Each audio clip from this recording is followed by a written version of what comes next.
各位大家好，我係陳欣慧博士。今日嘅呢個教學視頻係想講俾大家聽，我哋嘅 Vivo Base 防輻射產品點樣可以提升我哋身體嘅天線效應，改善電磁波對我哋身體細胞嘅影響。喺呢個視頻開始之前，大家留意到我哋有3台設備，一部電腦，中間旁邊係電腦旁邊係一個錄音機。另外，錄音機旁邊係一個量度高頻率嘅一台設備。而家我哋用餘下嘅時間去開始做呢個教學視頻，顯示我哋點樣可以用到呢一部 Vivo Base 嚟改善細胞裏邊嘅高頻率嘅電磁波嘅污染。你見到嗰個 eSMOC 咧，而家係連去一個嘅設備，嗰個設備係個錄音機。我哋會將環境裏邊同埋量度人體裏邊嘅高頻率嘅嗰啲嘅高頻率嘅聲音，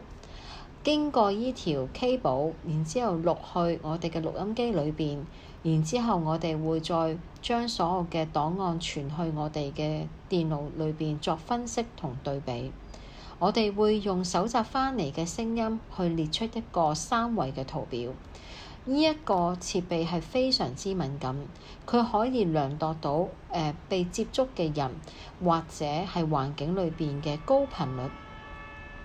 我哋近距離睇一睇呢部設備啊，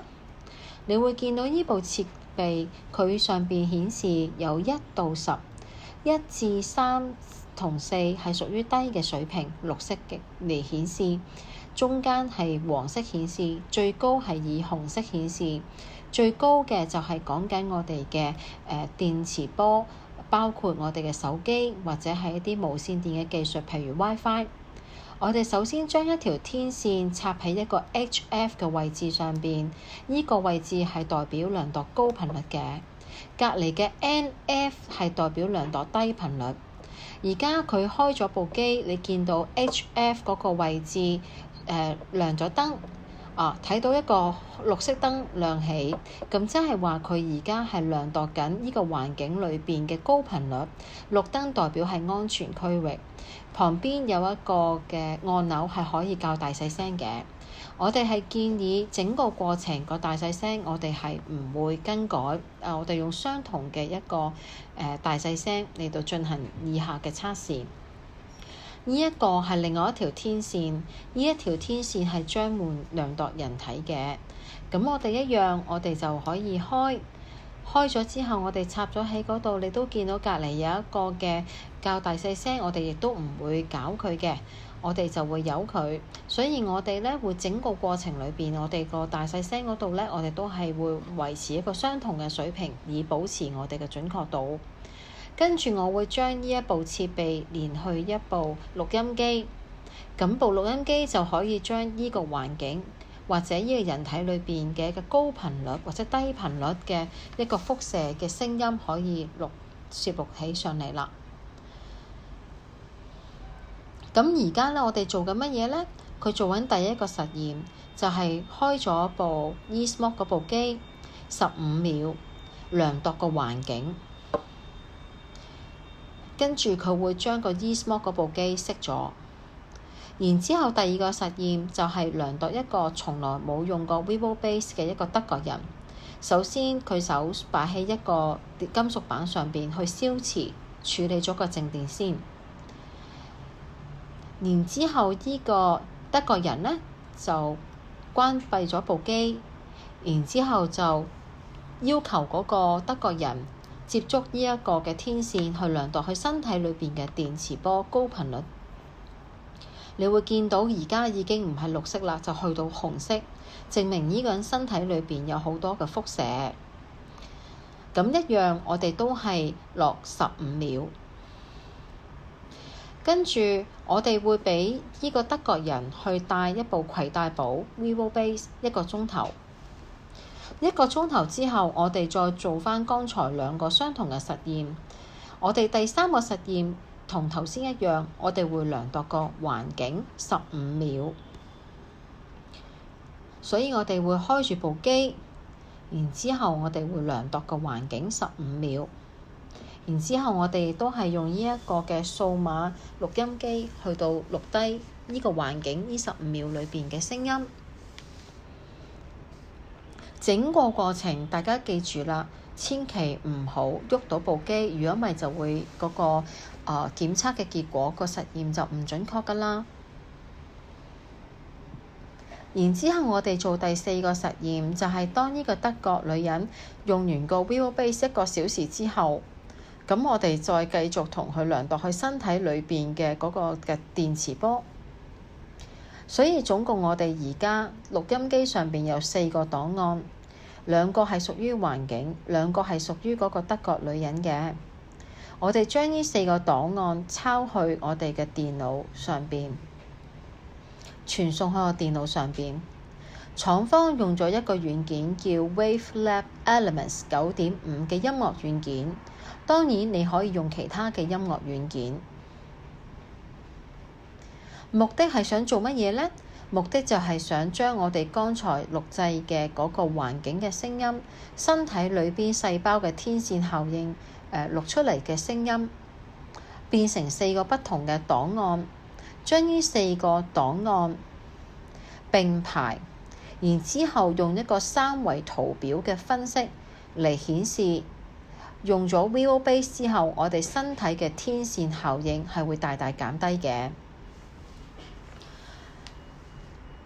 畫面上邊見到0070嗰個係第一個嘅實驗，就係環境；第二個0071就係我哋第一個德國人未有任何嘅保護之前嘅一個檔案；0072係第2次嘅環境；0073就係第2次個德國人用咗 Wheelbase 1個小時之後嘅嗰一個檔案。咁而家佢就顯示出嚟，將0070、71、72、73，因為每一個檔案都係大概15秒，佢就順序將呢15秒、15秒、15秒、15秒放喺打橫咁樣放喺同一個音樂檔裏邊。咁就會變成頭嗰15秒屬於第一個檔案，之後就會係屬於第二個檔案，之後嘅15秒屬於第3個檔案，最後嘅15秒屬於第4個檔案，用一個3維嘅frequency analysis 去顯示出嚟。你見到咧就會係打橫嘅地方，打橫嘅喺我哋熒光幕顯示近住我哋打橫嘅地方，就係屬於嗰個秒數。最右邊係0秒，最左邊就係70秒。跟住你由我哋呢邊去到比較遠，我哋個距離嗰個位置咧係2萬個 megahertz 係近我哋嘅，就紫色嗰部分係2萬個 megahertz， 到後邊嘅就係20個 megahertz。我哋需要了解嘅就係 1.4K 嘅 hertz， 就係以淺藍色嚟顯示，因為呢個係屬於手機電話嘅輻射頻率。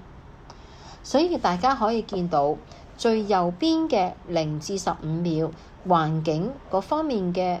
一個量度咧，佢係嗰個所有嘅 wave 咧，嗰個波浪咧係比較矮細，因為環境係好難受到呢個電磁波所影響嘅。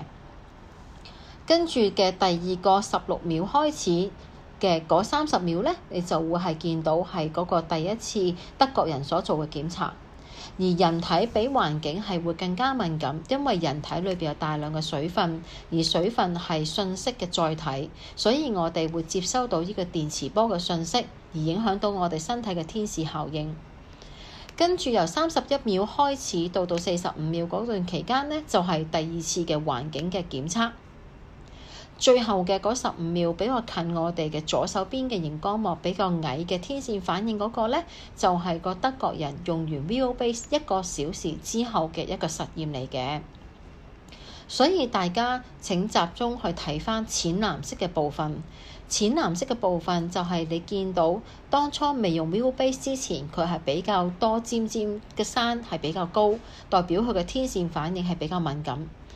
跟住用個 Vivo Base 1個小時之後，你會見到淺藍色嘅部分嗰啲山仔全部會矮晒落去，咁真係證明佢身體裏邊嘅天使效應能夠受到 Vivo Base 嘅保護而減弱咗。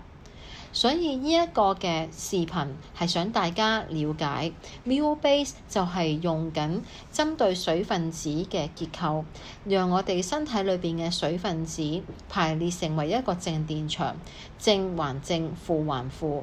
將我哋遇到嘅接觸到嘅高頻或者低頻或者宇宙嘅輻射能夠反彈。如果我哋身體裏邊嘅嗰個嘅天線效應好敏感嘅時候，佢會影響到我哋細胞膜嘅穿透性，而導致到我哋嘅免疫系統被削弱。佢如果喺一滴血裏邊嘅檢查裏邊，亦都會見到我哋細胞裏邊嘅紅血球係會比較黏濃。希望呢條教育視頻可以幫到大家去了解我哋點樣可以利用呢個產品嚟改善我哋身體裏邊嘅過敏感性嘅天線效應，而達到我哋防輻射嘅保護。謝謝大家。